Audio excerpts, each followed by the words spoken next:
And some people say they're buying the offer as a salesperson, not buying you, but partly they are buying you.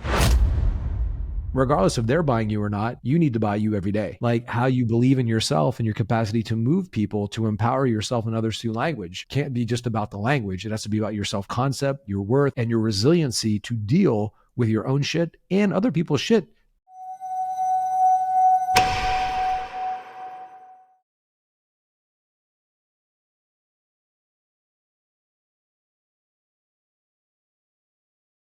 But I know a lot of what you do, Eli, is transformational type of selling.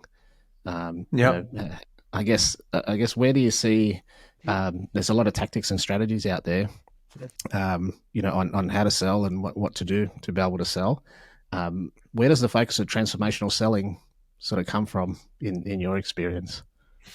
Well, it's obviously I worked for Tony Robbins for a long time, and there's all these tactics, and I around all the other salespeople and people trying to say, be the next Tony Robbins, this and that, recreating his events and all of that, but there was no essence. And really the whole foundational aspect of what Tony does, or even in NLP, it's understanding that all decisions are state dependent, and people do things that are in alignment with their own values. If you want to know what influences people, it's what already influences them. So we need to understand a bit who they are, and we can elicit their values, ask questions, all of that. But none of that's even going to work unless they're in a safe environment. And so how do we get people to change where they already have a sense of certainty about who they are, about what they're doing? Even if they don't like what they're doing, they're surviving. And so we need to be able to create an association to something else to make them want to change. And so this whole process of transformation gets them to change or transform who they are to something they could be.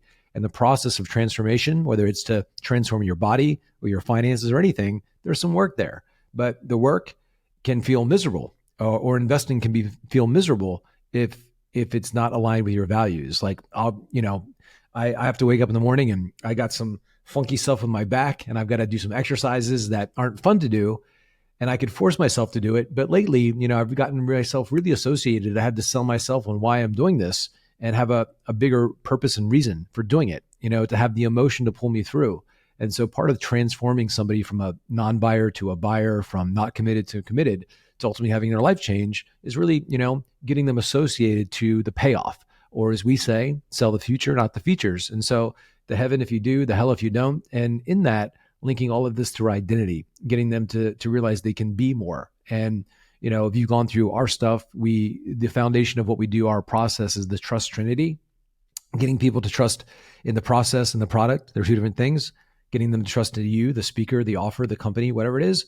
But the biggest thing is getting them to trust themselves. And the assumption I make, and I see a lot of people, whether they're salespeople or people speaking on stage, they'll see some resistance from the audience and they say, well, I've done XYZ, or our company does this. And they start trying to convince and prove their worth based on who they are, or we can discount the offer, or, hey, our offer has this bonus.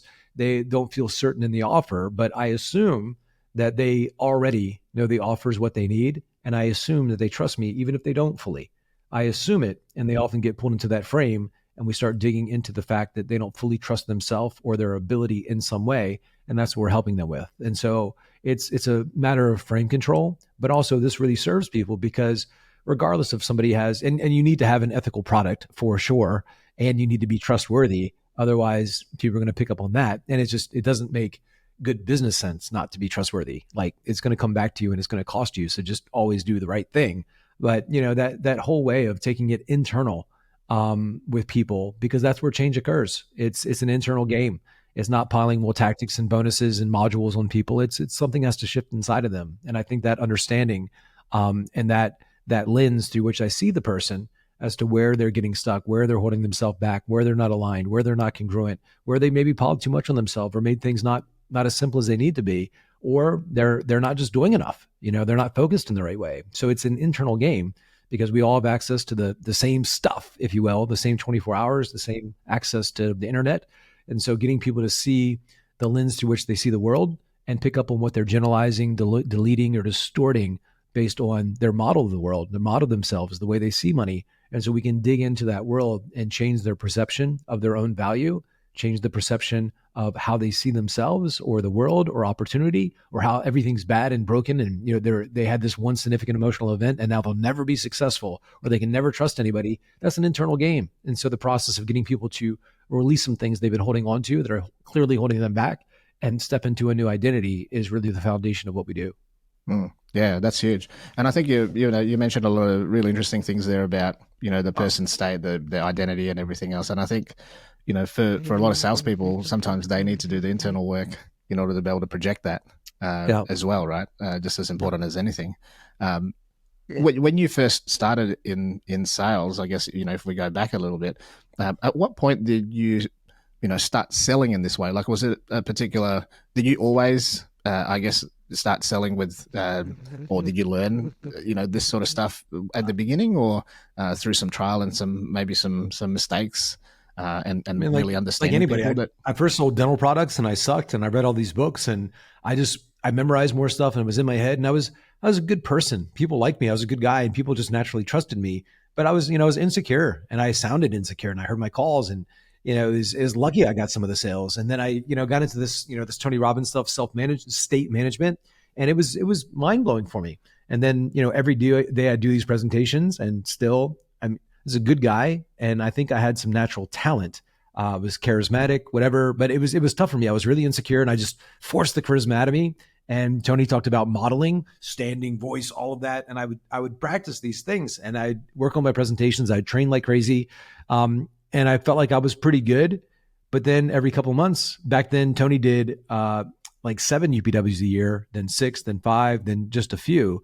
But that meant that we were in a new city talking to new people like every couple months. And then, they whittled down the events, and eventually we'd be, I'd do a couple of presentations a day, and I get to practice this stuff. I'd talk to sometimes hundreds of people in a day, and, I'd follow up and be on calls. And it was just, 10, 14 hours a day of this stuff, and prospecting, door knocking, all of that. And I'd feel like, it's just, these people are broken, or these people are broke, or I got a bad territory, or I got this. And then I'd see every couple months, I'd see Tony live in person do the impossible. Yeah. And I was like, shit, this is all just my shit. And I really got to witness firsthand the power of a directed focus, the power of having a real purpose behind why you're doing what you're doing, and somebody exhibit all the techniques, like the myriad of hypnotic and persuasion and influence and sales and framing techniques, and do interventions and really change people's lives. And so I saw the benefit, and I saw Tony try some things that also didn't work. And then he tried something else, and it was his state as he was doing it, and his connection, and his ability to create trust from a real authentic place of wanting to serve people. And slowly but surely, those beliefs and those values from him began to seep into me. And I was like, this is the way. And, it's more than just tactics and techniques. It really aligns with, who you are, how you see yourself, how you see these people, and your purpose in actually being there. Is it to get a sale, or just change somebody's life? And if you have a, purpose that's bigger than the moment, you're going to expand, and you're going to meet that purpose, and people are going to feel the intent behind your words. And it feels fantastic, because you feel like at the end of the day, what I do matters. And the opposite of that is like when people kill themselves. They're like, it doesn't matter if I do make this call. It doesn't matter if I get up late. It doesn't matter if I make this last cold call. And you start to feel like what you do doesn't matter. Then you start to feel like you don't matter. And then you're, cheating on your diet or your wife, or you're cutting corners. And so there's got to be a bigger vision than that, so there's a have to or a get to, and really feel like you're developing your soul, and what you're doing here is for a reason. And I think that just shows up. There's an energy there. And if it's tied to a way that really you believe is serving people, a lot of the defenses and the resistance will disappear. And if you get it, you're like hungry for it. You're like, man, let's dig into this. And there's no fear. There's no fear then. And I think when that's aligned, and you really focused on what you want, why you want it, and the reasons behind it, and how this really serves people, the limitations in your mind begin to disappear. And you're like, you tap into something that's really cool, and people get an experience of that. And I think outside of the offer, the product, the questions, the scripts, all of that, people want to hop on a call to have an experience of who you are. And there's all these ads saying, you can sell without hopping on a call. And a lot of that's happened because people, there's a lot of really shitty salespeople out there that are fumbling through calls, and it's brutal. It's painful. Like, people actually want the thing, and they don't want to have conversations with people that are just reading a script. It's miserable. They're like, just send me a link, and that happens. But people still have questions and resistance, and they can get an experience, this, not B2B or B2C, H to H, this human to human contact, and get an experience. Okay, through this salesperson, I got an experience of what this is all about. And I think it was Huthwaite did a research study years ago that said, like, it was something like 58% of the success in a sales interaction, or a customer coming into a product or service, came from the sales interaction, meaning not the quality of the product, not the customer service. It was how they were sold, how they were enrolled into a vision. They're like, man, I loved that salesperson, because you could even have, a $20,000 offer, discount it to 2,000, just give somebody a link and they buy it, but they're not enrolled. They're not going to actually go through the course. They're not going to go through the content. They're not going to hop on the calls, or they're going to hop on the calls being combative with questions, but how they're enrolled. Hey, I see something in you. Like, man, what you're doing is really cool, and it can help people. Like, the fact that you're doing this for your community, this is beautiful. You're just missing these things. If you want, I can walk you through these things, because I think who you are needs to help a lot more people. They're like, man, yeah. So now I'm enrolling them in an identity, and I'm getting them to think bigger about who they are. So I'm enrolling them in a vision that they're aligned with. And so that conversation is a very different conversation. Yeah, totally. I agree with that as well. You mentioned about like experience. I think that's kind of what most salespeople are missing when they hop on a call. It's, either transaction or I want to get to know this person, but, being able to deliver an experience, I think is, something that I think doesn't really get spoken about, a lot. And I think with what you were saying about purpose and also fear, what do you think?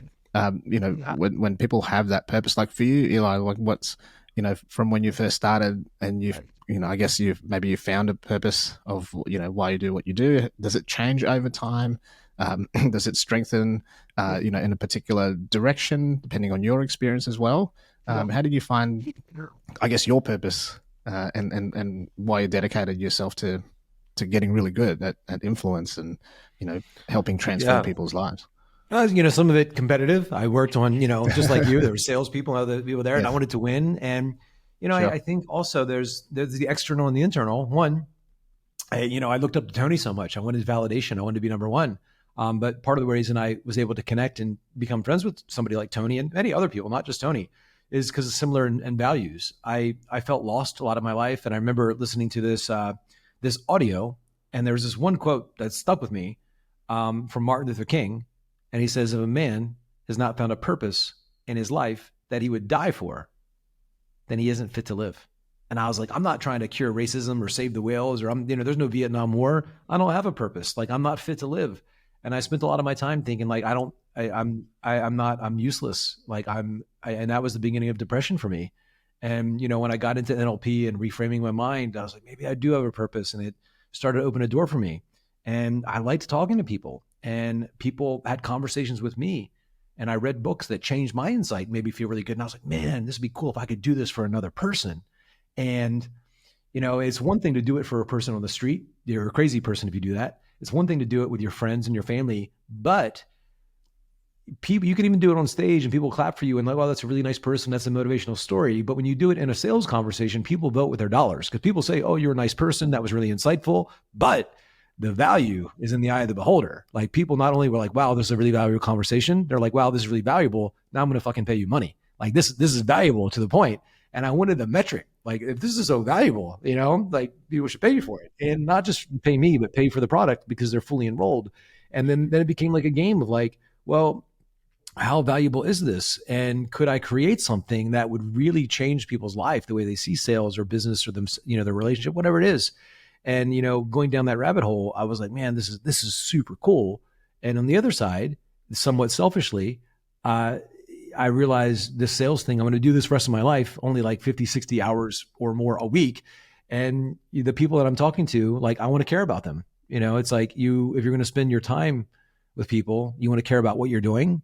You want to care about the people. But like you, the majority of people I talk to are strangers. And I talk to different people, like, lots of people every day. And so I spend most of my time with people that I'm talking to for the very first time. And so how do I create a relationship with people that I might only talk to once or twice or three times in my entire life, or they join my course and it's thousands of people. So I just I'm going to experience, they say, if you want to like get more love, give more love. And when you're like in a negative state, and you've heard of this before, if you're angry, and you're angry at somebody else, it's like drinking poison and expecting the other person to get sick, and so what you're projecting on somebody, you feel. And I was like, well, if I just project love on those people and caring and empathy and like real concern for those people, I'm going to be firing off those neurochemicals for myself. I'm going to naturally feel better. And so I want to feel good about what I do.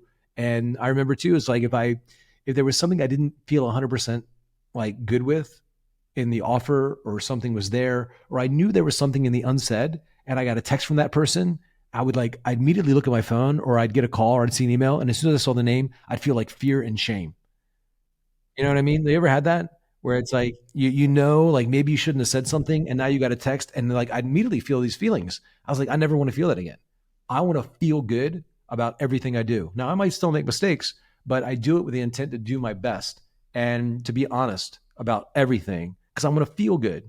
And at the end of the day, like I'm not doing it for money or anything like that. I want to feel good about everything. And if I don't feel good, that's either an external thing that I'm thinking about, the thing that just doesn't make sense, or it's something that's really occurring. Like there's some truth. Like I shouldn't have said that, or I need to apologize for that, or I overpromised, or whatever.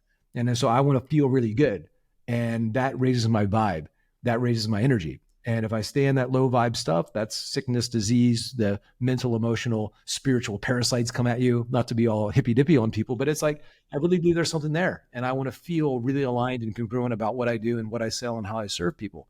And so that became a foundation for me. And it's something like, new level, new devil, because sometimes I take on too much. I've had that happen where I've got too many commitments, and like, man, I got this person texting me, and I'm like, oh, I don't feel good about that. Maybe I shouldn't have promised that. So I'm still, and it never stops. And I'm getting more organized. And I just got back from a 3-day event with Tony, really transformational for me on how I manage my time and commitments and projects and delegate and leverage. And you really to think bigger, because I'm in a season of my life now where I'm, thinking a lot bigger about, my role in this industry, in my role in the world. And it's like how I want to show up and how I want to feel about what we're doing.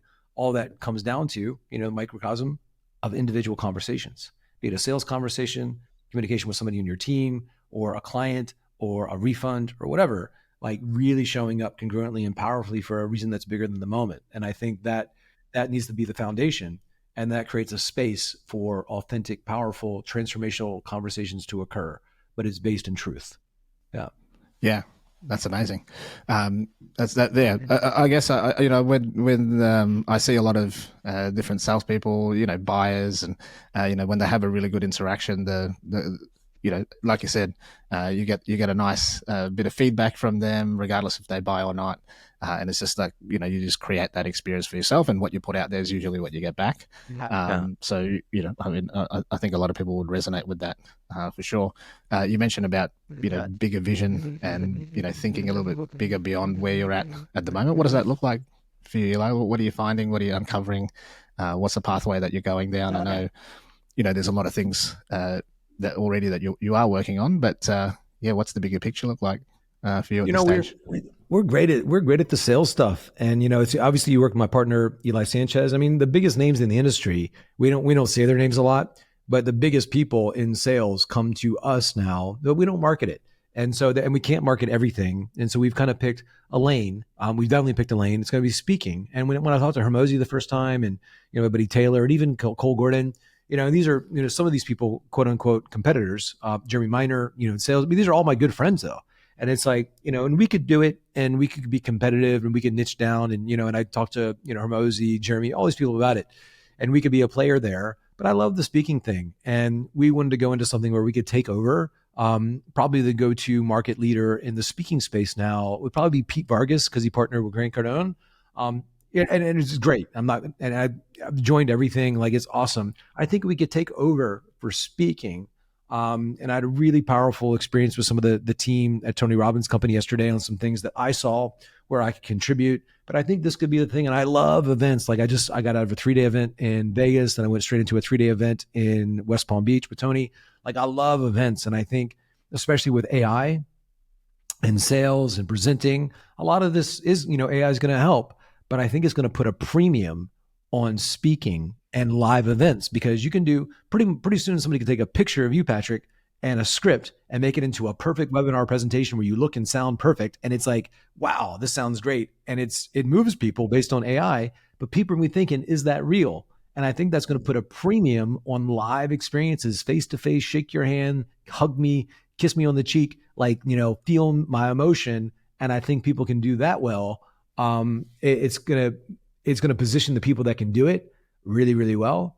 Even in the sales space, Andy Elliott, it's not really my style, but he's a great speaker and he motivates people, and he has created an army because he can speak. If he was really good at sales, his selling style is not my style, but I think he's an awesome person. I like him, and he clearly can speak.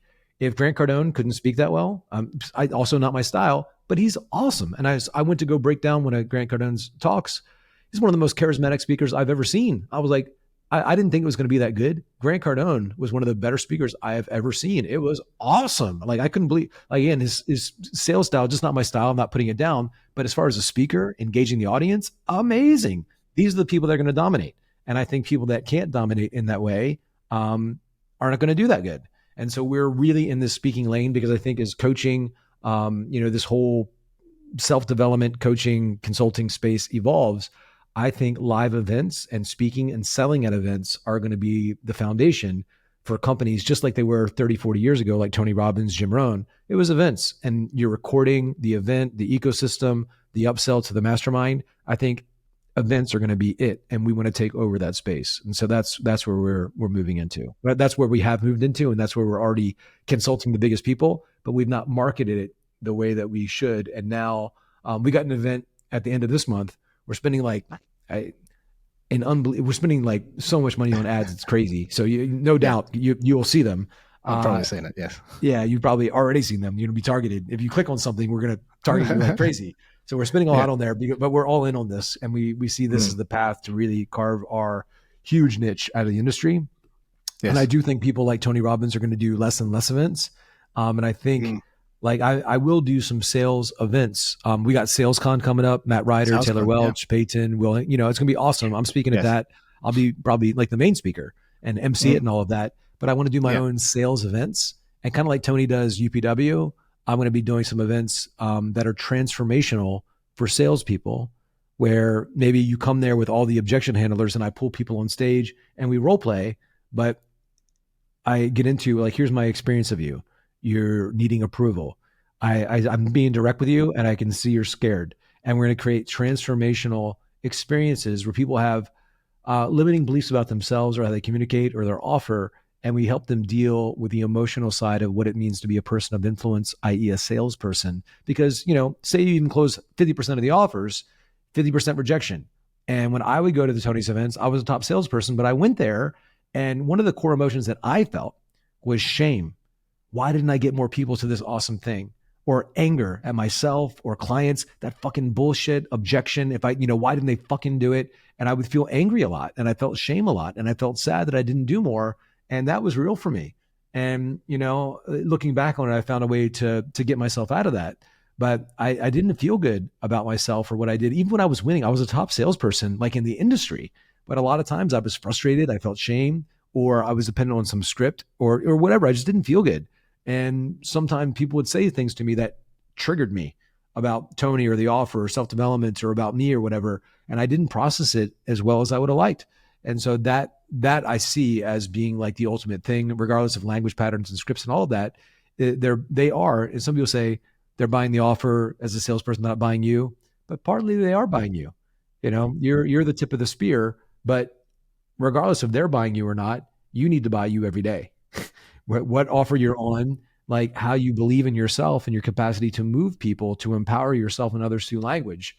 Can't be just about the language. It has to be about your self-concept, your worth, and your resiliency to deal with your own shit and other people's shit. Because you're often going right into a conversation, asking them what's wrong, what's their problem. So they might emotionally dump on you, or they're being resistant to you. You deal with a lot as a salesperson. How do you create like just a mindset that's not like a fortress to keep people out, but just an open, available, flexible, dynamic, powerful, intentional way of being, not just a way of communicating, but a way of being in conversation with other people that is expansive. So that's going to be that's what we want to go that's into. It. I'm curious to find out about some of the triggers that you're talking about, because I know for when you're having success in sales, you can ride the high, but sometimes when you maybe have a few calls or maybe have a run that hasn't gone so well, a lot of those triggers they come up a lot more often, and people find it a little bit harder to get out of. You were being successful and you were still getting triggered. I'm curious what that was like. Yeah, it triggers positive and negative. Sometimes you're winning a lot and you're like, hey, I'm going to go drink this weekend. I'm going to spend a bunch of money. And then I feel bad about that. And so it's not always, because you get bored. We have a need for uncertainty, or sometimes things are going good and we intentionally mess them up just because we want to change things. So I think having really good baselines, but also this is one of the things I was just going through these times to celebrate our win, because whatever we focus on expands, success breeds success. We've heard that before, but I didn't focus on my wins enough. And I was always asking that question, how do I make it better? Or what do I need to improve? Which presupposed there was something wrong with me. It was in my language. Like, I need to get better instead of even better. Like, what's great about this? Like, really taking the time to appreciate all that I was or all that I've been through. I think, success breeds success, because if you're always focusing on what's wrong with you, you're going to find it. And you pull that energy, that negative state, that low vibe into your call, and it takes away from your confidence. And so, but things that would trigger me, it could just be somebody canceled, somebody refunded. There are things that are out of your control. And I think that I would try to overcompensate for things that are out of my control, or I get stressed out about things out of my control. You got to release some things. There's that classic, what is it? The Lord's Prayer or something like that. It's like, I pray to God for the strength to change the things I can, and the serenity or the peace to let go of the things that I can't, and the wisdom to know the difference. Like, give me the strength to change the things that I can, the peace to let go of the things that I can't, and the wisdom to know the difference. I think it's the serenity prayer. And so, is that as basic and as cheesy as that sounds, there are things that are out of your control, the offer, this, that, and there was things in the company for Tony. I mean, it was a growing company, the marketing, the meetings, my assistant, the company, like whatever it was, the company that I was speaking at would cancel. I just drove 3 hours, it's supposed to be 100 people there, 3 people show up, and just like, and I'd be frustrated, and then I'd have all this time and I'd just be wallowing and being a victim instead of actually being proactive. And so I definitely had moments of that. And as I became more mature, there was less of that, but that, those are things that all salespeople affect that are at times uncontrollable. And so the best that you want to control the controllables and release the things that you can't. Okay. Yeah. I think that's pretty good advice for most people that, again, whether they're doing well or not doing so well, sometimes these triggers can eat away and, cause more damage than, even a positive style. So just, on the speaking side of things, Eli, I know, selling one to many, you like you said, you're charismatic, you do really well on stage, you've got a certain presence about you. What would make a good speaker, someone who hasn't maybe spoken, in front of an audience before, whether it's virtual or in a live setting? What are some of the baseline things that, you find really, really valuable for people to be able to do that? And what does it take, I guess, some qualities that, might be really helpful in transforming somebody to be able to speak in front of, audiences like you do? I mean, you need to have a place that you're directing people. It's like it's number one, a strong belief system about yourself, about what you're communicating. Because even if people don't get it, you need to have a belief like these people really need to get it. Like that there's something here, there's a belief, a feeling of certainty. And when you have a sense of certainty and a belief in what you're communicating, there's an animation to the eyes and to the voice and to the body language that you just can't fake. And it's not a tactical stand this or be loud or, have this with your eyes. It's not that. It's like something inside of you, a belief about what you have to share is so important.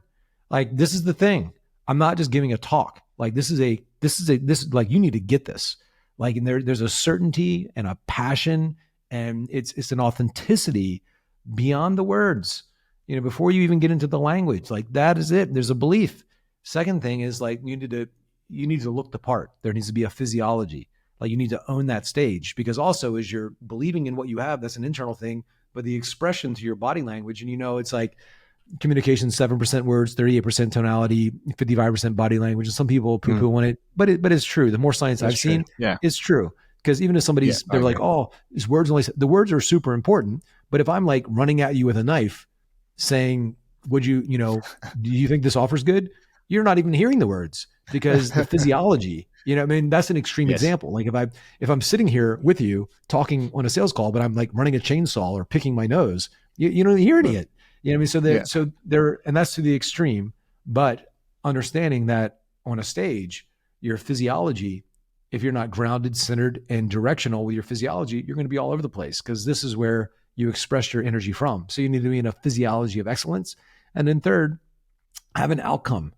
It's hard to hit a target you can't see. And so for me, I realized in my speaking, of course, I wanted people to buy. That wasn't the outcome though, because all buying or not buying are preceded by thoughts, feelings, and beliefs. And so I had outcomes. I said, what do I want them thinking, feeling, and believing? And it's like, hey, here's something you guys may want to think about. How would it feel if this, make some noise? How does that feel? And I'd get people to believe what I want them to believe, think what I want them to think, and feel what I want them to feel. And those led people to the action. But I was clear, I had specific outcomes. And the outcomes, what I want them thinking, feeling, believing. So I have outcomes and what I want them thinking, feeling about me, about the offer, about the possibility, about the opportunity, and what I want them thinking, feeling, and believing about themselves, who they are. So I'm clear, I'm explicit in those outcomes. And then lastly, it's like, again, and this was mine from earlier, it's rapport, but it's like, what do I love about these people? Really getting yourself associated to, am I doing another talk, or who are these human beings? And there's a quality, there's a caring. And again, it's not just so that they see you're vulnerable or authentic so you can sell them. That's not being vulnerable or authentic. It's like you care about people because it feels good to care about people. It's like if somebody doesn't like me, I'm still going to care about you because it feels good for me to care about you. And I want to care about people because I made that decision in my life that I want to care about people. And I think caring about people is good, even if they don't care about me. That's where it gets difficult. Yeah. And so, because I might have an audience for like this fucking sales guy, manipulative, whatever. And I've heard all these things, and people will try to be unique. After doing 4,000 presentations, there's not too much I haven't heard at this point. And I'm like, if you're going to do something, at least be unique. Then we can have some fun with it. But this is just boring, and I'm gonna humiliate you if I want to, but I'm not. Yes. Or unless you really push, and then I'll make an example of you, and that will be fun for me. And so, it's like we're going to have some fun here. And some of that takes time, but I've had a lot of reps at this point. But I think, because people say all the time, I want to share a stage with Tony Robbins. I want to be on these big stages. I'm like, the fuck are you going to talk about? Like, what do you believe?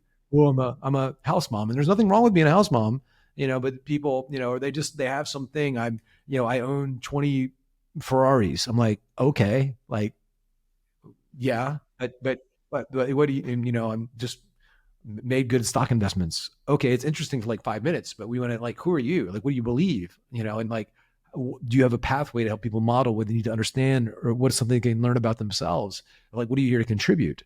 And I think that will come across in the communication. Even if somebody doesn't have the perfect process, but they want to make a difference, it's that essence will be transferred.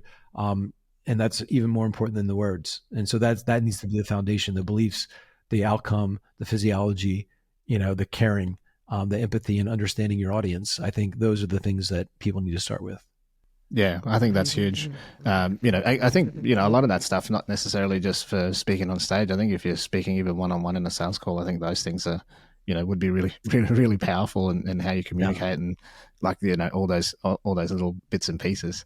I think I watched a video, I think, from a couple of weeks of yours, and you mentioned, kind of taking me back, that there's a lot of people, a lot of sales reps in particular, that's a little bit overcoached, in like scripting, or they're just following a particular path, but they don't really know why they're doing it.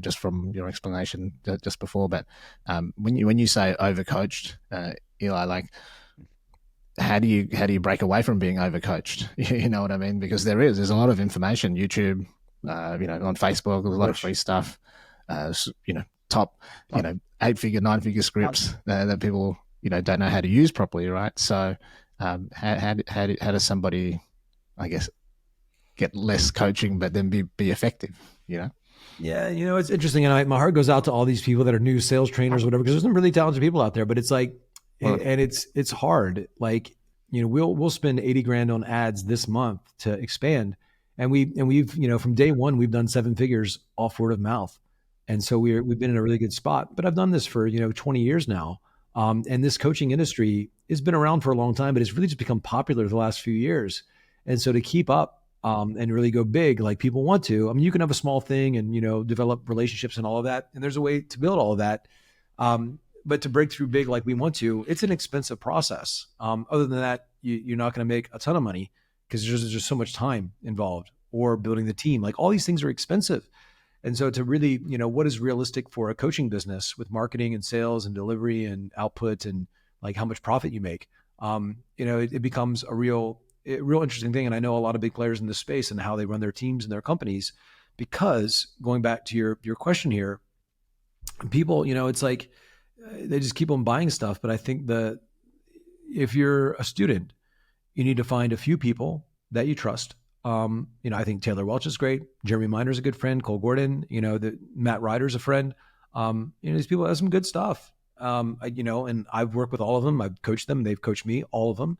So I think we've got a good thing here. Will Hankinson, the Dean Corsa, there's some good stuff here. Find some people you resonate with, and it could be none of those names. Could be could be Grant Cardone or whoever you resonate with, and stay in that lane for a while.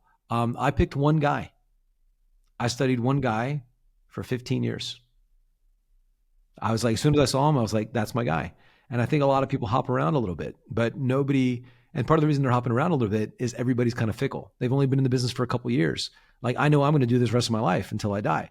And so I'd find some ride or dies that you can ride or die with. And it could be, any of the people that I just mentioned, they're all ride or die guys, and I think that's going to make it harder for the people that are new, that are doing something. And a lot of them, they've learned things from people that have been around for a long time, and that's not bad.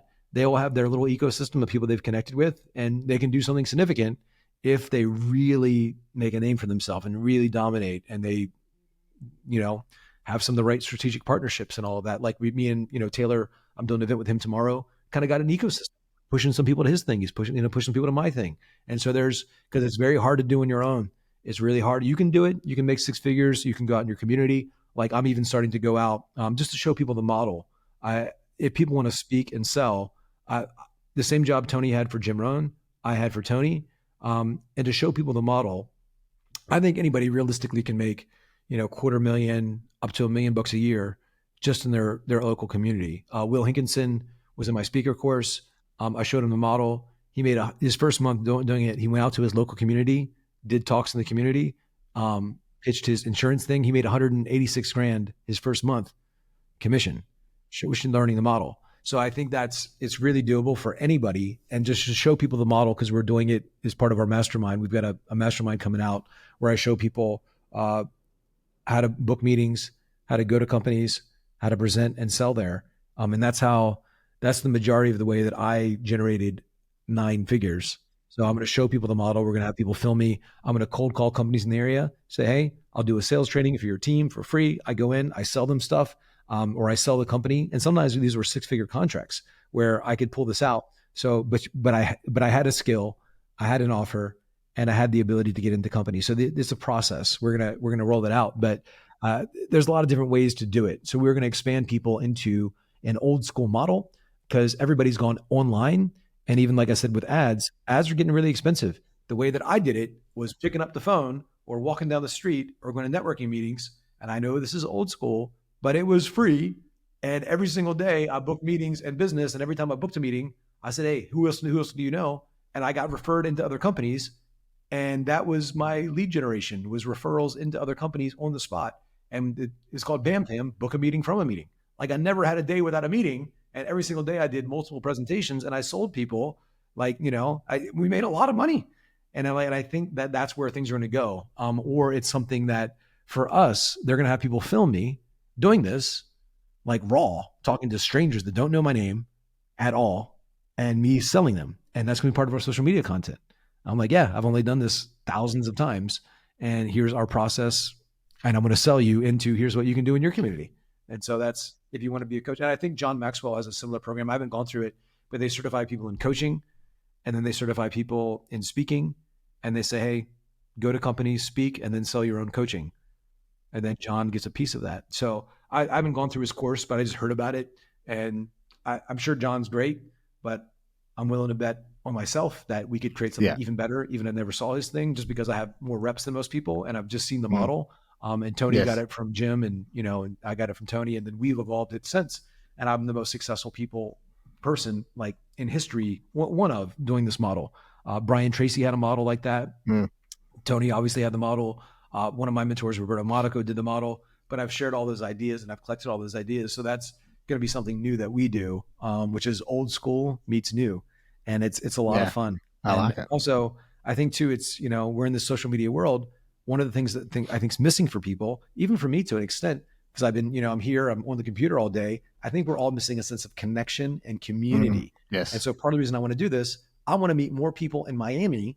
We're doing a live event, speaking event, August 9th and 10th here. We've only got 50 seats and we're almost sold out. The next one, we're going to do one in October. There are some huge names coming. It's going to be beginning of October, but we want to have like 500 people come to these events and see what I do. But it's like to create community. And I'm going to do talks in the local community for free, get people to come to my event, because I want to build like a sense of like family and community and connection. And I think that we're all missing that a little bit, just sitting in front of the computer on Zoom all day. So that's what I'm up to make this whole sales connection community thing. Because I think with AI and I think just the saturation of being overcoached, being on Zoom calls all day, like we want to connect. And some of the connections that you make in person will end up becoming business connections and relationships and sales, like the way that we did it 10, 15 years ago. I think that's coming back in a big way.